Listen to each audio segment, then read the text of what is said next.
ประเทศไทยมีใช้ในสมัยสงครามโลกครั้งที่ 2นะครับผมความพิเศษของรถจักรยานรุ่นนี้นะครับไทยเป็นสายงานเองนะครับก็คือรถจักรยานรุ่น456นะครับทำมาจากจักรยานที่16ออกมาที่กลางวงนะครับที่ดูก่อนนะครับโชว์ตัวกันก่อนนะครับซึ่งคิวนี้นะครับถามว่าคิวนี้มันพิเศษอะไรรู้สึกเหมือนเป็นที่ศูนย์ผู้บริหารที่เดียวกันเชื่อใจนะครับก็เป็นกลุ่มที่คิวแต่ละที่สำคัญคืออะไร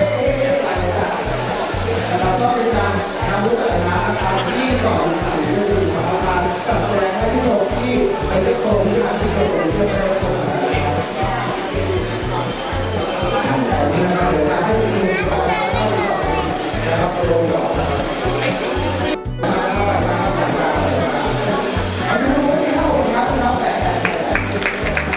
อันนี้เป็น N scale ครับ ED เลยนะ 79นี่แหละ สวยสวยสวยน่าอยากได้ HO สักคันหนึ่งฮะ ลิงโดยทองเถาทองทำสีให้ เป็นลิง สวยมากครับ ED 75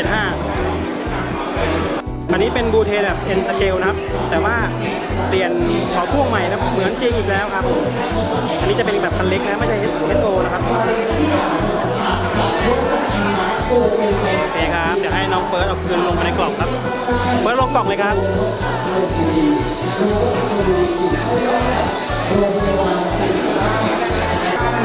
โอ้โหไหนเปิดโชว์หน่อยเปิดโชว์หน่อยเปิดโชว์หน่อยในงานนี้ครับเขาให้รถไฟมาร่วมวิ่งได้ครับโอ้โห E7 จากญี่ปุ่นนะ N scale สวยงามไหมได้มาแพงไหมชุดนี้จากญี่ปุ่นเลยซื้อมาจากญี่ปุ่นเองเลย ใช่ครับใช่แต่ได้มาราคา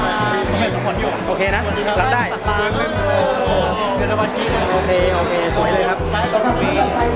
โอเคเดี๋ยวไปวิ่งแล้วเดี๋ยวไปดูกันเดี๋ยววิ่งตอนไหน อะไรนะครับ อันนี้เดี๋ยวไปวิ่งในลานตอนไหน เดี๋ยวกำลังจะเอาไปวิ่งใหม่ครับ โอเคโอเคครับ เดี๋ยวหลัง โอเคขอบคุณครับอันนี้ทีเด็ดครับคอนโทรลรถไฟจำลองแบบคล้ายๆของดิชลางครับ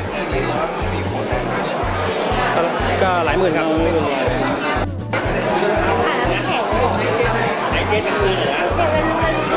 สวยรู้ว่าสวย สำหรับท่านใดที่ต้องการนำรถไฟและขวานวงเล่นในเอาและการสามารถติดต่อได้